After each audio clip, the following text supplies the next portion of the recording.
Conte. Histoire. Actualité. Lire. Histoire. Actualité. Podcast. Écouter. Actualité. 6, 5, 4, 3. Venez. La radio des Trois Vallées.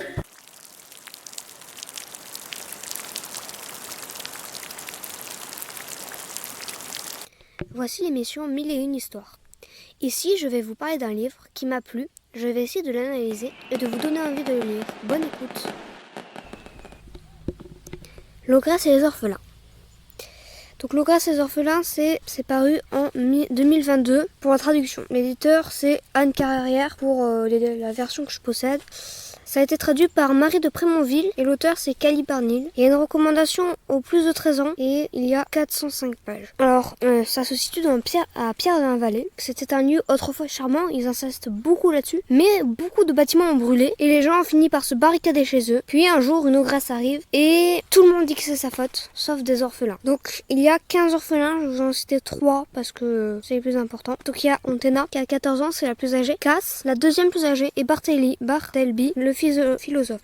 Deuxième personnage principal, on a l'ogresse. Elle est très gentille, c'est une grande voyageuse. Elle va réparer une maison et accueillir des animaux. Elle sera victime de préjugés au cours de l'histoire. On a le maire, il porte un déguisement, alors je vais pas vous expliquer pourquoi, mais en tout cas les villageois le prennent pour être le sauveur. Et après il y a les villageois divers, on retrouve le gendarme, Esme, la femme du boucher, etc. Enfin on a les corbeaux, le chien, les moutons. Ils vivent chez l'ogresse et ce sont ses amis. Ils vont jouer des fois des rôles importants dans l'histoire, ils vont faire basculer des choses. Vous verrez tout au long de votre lecture. On va écouter les passages maintenant.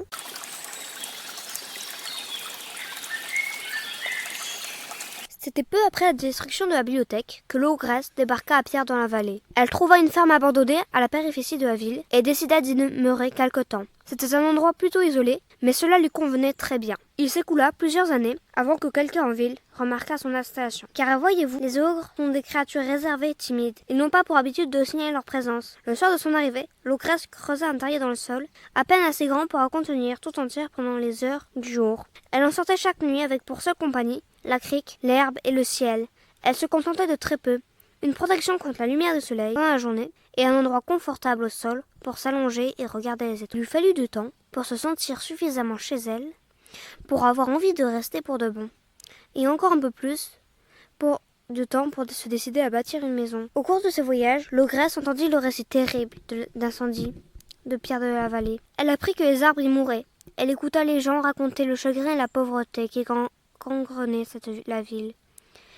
L'ogresse portait constamment cette histoire en elle, au creux de son cœur. Elle savait ce que c'était la perte et la peine.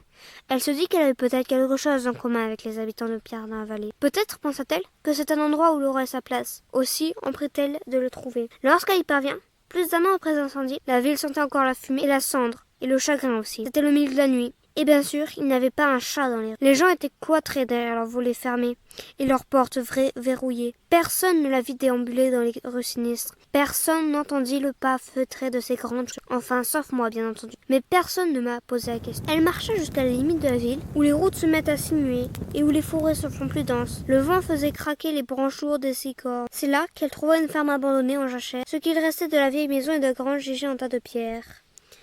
Mais le sol était bon et l'herbe tendre. Elle s'imagina rester une saison, ou deux, et peut-être faire pousser un jardin. Vivre du fruit de la terre jusqu'à que vienne l'heure de repartir vers d'autres. Elle s'allongea par terre pour regarder les étoiles, puis creusa son terrier juste avant le lever du soleil. Au bout d'une semaine ou deux, ses plants commençaient à germer. Elle avait déniché une poignée de tubercules. Une fois rôtis, firent un encas ouvert. Des ruines et l'exhumaient et du verre qu'elle s'attela à polir pour faire des lentilles, afin de construire un nouveau télescope. Elle ignorait combien de temps elle demeurait dans les parages, mais la ferme était confortable, et puis cette ville avait un petit quelque chose, elle avait besoin de l'ogresse. Celle-ci le sentait. Une fois qu'elle aurait surmonté cette timidité, elle se dit qu'elle pourrait aller se présenter aux habitants, des voisins. Quel beau mot celui voisin, elle en était transportée de joie.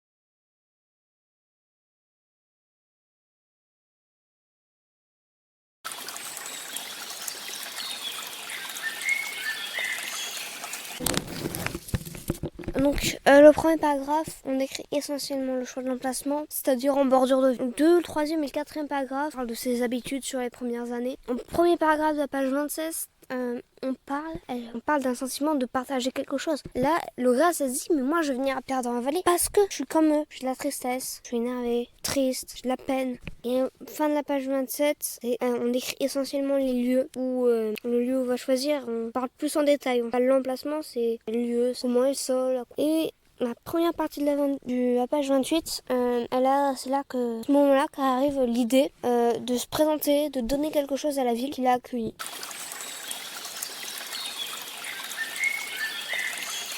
Écoutez, je n'ai pas très envie de parler du dragon. Mais étant donné les dégâts qu'il a causés à l'ogresse avant même son arrivée dans la vallée et tout ce qui s'est passé ensuite, il pourrait être utile d'en dire un peu plus sur les dragons en général. Comme nous le savons, les dragons sont aussi uniques que le sont les flocons de neige, les empreintes digitales ou le rire d'un bébé par mère. Certains dragons sont drôles, d'autres sont réputés pour leur gentillesse. Il y en a des timides, des studieux, des généreux. D'autres encore ont été incroyablement doués pour l'analyse et la résolution des problèmes. On a connu des égoïstes et parfois des cruels. Pour résumer, les dragons ont des personnalités brillantes. Ils sont érudits, très intelligents et persuasifs. Ils possèdent en outre une petite quantité de magie qui leur est bien utile dans leur occupation quotidienne. Cette magie leur permet de voler, de cracher du feu et de camoufler leur grand corps afin qu'ils font l'environnement. Sur le plan physique, tout cela a un coût naturellement. Pour commencer, cela leur cause d'horribles douleurs à l'estomac et cela finit par miner leur santé et leur haleine, sans parler de leur taille. C'est pour cette raison qu'ils n'utilisent la magie que très rarement. Ce qui nous amène à la question de leur peau. En des temps reculés, un dragon partit chasser un jour dans les vastes plaines où il attrapa une petite antilope qu'il avait l'intention de dévorer pour son dîner. Avec l'aide de ses serres aiguisées et en veillant bien à se salir, car les dragons sont assez maniaques, il ôta la peau de l'animal d'un geste expert. Il fit ensuite retirer la viande au-dessus d'un feu de camp. Il choisit de ne pas produire lui-même de feu, car cela aurait donné des crampes d'estomac qui l'auraient dégoûté de son repas. Assis sous les étoiles naissantes, il commença à se demander quel effet cela faisait d'être une antilope. Il s'émerveillait de la grâce et de la rapidité de cette créature, et cela attisait sa curiosité. La curiosité est un état puissant, rempli de possibles. La curiosité ne tient pas en place, elle bouge, elle est dangereusement proche de la magie. Pour une créature en possession de magie véritable, la curiosité permet potentiellement à toutes sortes de choses inattendues de se produire. Cette nuit-là, sous les étoiles, le dragon passa la patte sur la peau d'antilope. La magie, en tandem avec la curiosité, fit le reste. En baissant les yeux vers la dépouille, le dragon constata avec effarement qu'elle se mettait à bouger. Sans trop y réfléchir, il attrapa la peau de l'antilope qui était légère et toute mouvante de l'énergie et de la magie et de la curiosité, et il l'enfila. Ainsi, le dragon devient une antilope. Pouvez-vous imaginer l'effet que cela a dû produire pour un dragon? Quand on est habitué à un corps pesant et massif, se retrouver tout à coup petit et léger, doté d'une vitesse extraordinaire sous son identité d'antilope, le dragon fila à travers la plaine, sur ses sabots aussi fins et délicats que des libellules. Ses yeux d'antilope scintillaient tels des étoiles. Pendant une année entière, il vécut dans la prairie, au sein d'un troupeau d'antilopes. Il mangea comme les antilopes et se retrouva par un bonheur débarrassé de sa dyspepsie, un mal qui n'affecte que très rarement les antilopes. Parla comme une antilope et pleurait à chaudes larmes. Il paissait paisiblement dans les collines avec ses amis antilopes et pleurait à chaudes larmes lorsque l'une d'elles se faisait dévorer par un prédateur. Et puis un jour, le dragon antilope fut pris en chasse par une lionne. Juste avant qu'elle ne l'achève, le dragon bondissant hors de sa peau de bovidé, pour se réveiller au grand jour, laissa à terre son être d'emprunt. Redevenu dragon, il était moins grand qu'autrefois et bien plus faible. Après avoir passé tout ce temps dans la peau du petit mammifère. Mais la lionne ne s'en rendit pas compte. Elle, qui avait espéré une antilope, se retrouva avec un dragon. Terrifiée, elle s'enfuit aussitôt.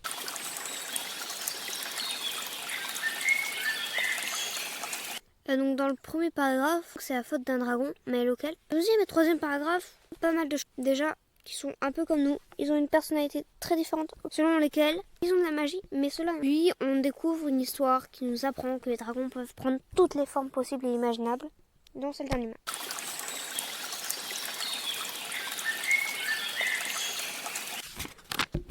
Le jour de la disparition de Cass, un vent de panique souffla sur la maison des orphelins. Kai tourna en rond dans la cuisine en se passant, tandis que Kiki sanglotait sous le canapé. Fortune et Gratitude inspectèrent le poulailler une bonne 50aine de fois, pendant qu'Iram grimpait sur le toit pour vérifier que Cass n'y était pas monté entre-temps. Au cas où, déclara-t-il avec le plus grand sérieux en abandonnant ses béquilles par terre. Antenna finit par l'envoyer surveiller la porte. La directrice s'était ruée dehors en hurlant pour aller trouver l'homme qui gardait tous ses outils dans ses petites poches, si pratiques, ce qu'Antenna jugeait fort ingénieux. Elle faisait implicitement confiance aux gens qui non seulement prenait l'usage des outils, mais savait aussi les ranger intelligemment. Cependant, elle se demanda très vite si elle n'avait pas fait confiance un peu vite. La directrice revient en disant que cet homme, dont Antenna apprit qu'il s'agissait du cordonnier, était allé trouver le maire. À cette simple pensée, le visage de la directrice s'illumina malgré ses larmes. Le maire t'a entraîné avec lenteur. Vous êtes sûr que c'est une bonne idée? Il a vaincu un dragon, tu sais bien, répondit la directrice, en se mouchant. Lui saura trouver notre casse. Peut-être même est-ce déjà fait. Plus la directrice espérait, plus Anténa se désespérait. Nous devons faire preuve de pragmatisme, se dit-elle au désespoir. Sans un peu de logique, nous sommes perdus. Au milieu de la matinée, la femme du cordonnier vient sonner à la grille d'entrée pour exprimer sa compassion. Plus tard, elle revient avec une marmite de soupe. Une heure après, elle revient encore avec un sac rempli de dons pour la maisonnée. Des chaussures, des pulls, des gants, du pain, de la veille récupérée chez le boulanger, ce qui était généreux. Mais ensuite, la femme du cordonnier refusa de partir.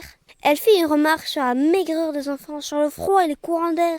Elle déplora le manque de jouets et l'impossibilité de faire correctement la classe dans ses conditions. Elle souligna l'état de délabrement des murs, des meubles et la mauvaise installation des murs. Elle ne cessa de regretter ce qu'elle appelait cet état désastreux, ce qu'Anténa trouva très impoli de sa part.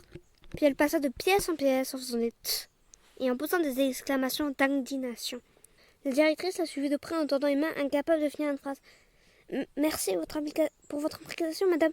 Oh, appelez-moi essai, mais j'insiste, l'heure n'est plus aux cérémonies. » Elle sortit un mètre de sa poche et se mit à mesurer les jumelles.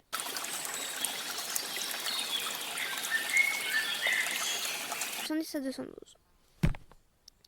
La bonté revient avec la disparition de casse, c'est un cordonnier revient, même s'ils font toujours confiance au maire. Voilà. Donc ici, le narrateur, il est omniscient parce qu'il sait absolument tout. On l'a vu dans l'extrait de page 23. On entend bien, elle dit, sauf moi bien sûr, mais personne ne m'a posé la question. Ce qui est quand même... Voilà, et tous les personnages sont là. Donc dans ce livre, selon moi, on trouve de nombreuses morales. Déjà, le maire, on peut dire qu'il se cache derrière un masque. C'est... on peut se dire que tout le monde peut se cacher. Tout le monde peut dire qu'il fait le bien, mais en fait il fait le mal. Voilà. Et Logras plutôt, elle va dire souvent on pense que quelqu'un de différent, au contraire. Et puis Logras, elle s'en fiche un peu des différences vu qu'elle va faire des dons et qu'elle va essayer d'être le plus gentil. Pas être à cette époque dans toute l'histoire. Alors selon moi, ce livre est très émouvant. Et pour moi, il ressemblera à une exagération de la société actuelle. Vu que Logras, après incarner un étranger qui a juste envie d'être gentil, sympa et compagnie, et on l'accepte pas parce qu'elle est différente. On pourrait prendre le maire pour un de nos très chers politiques qui nous font croire qu'ils servent nos intérêts, mais ils servent plutôt les leurs. Et voilà, c'est un peu tout ce que j'ai à dire sur ce livre. Moi, je vous conseille vivement de le lire, malgré qu'il est gros. 405 pages, c'est pas rien. Mais il est facile à lire. Il y a plein de petites histoires dedans. Tu peux pleurer, d'autres tu peux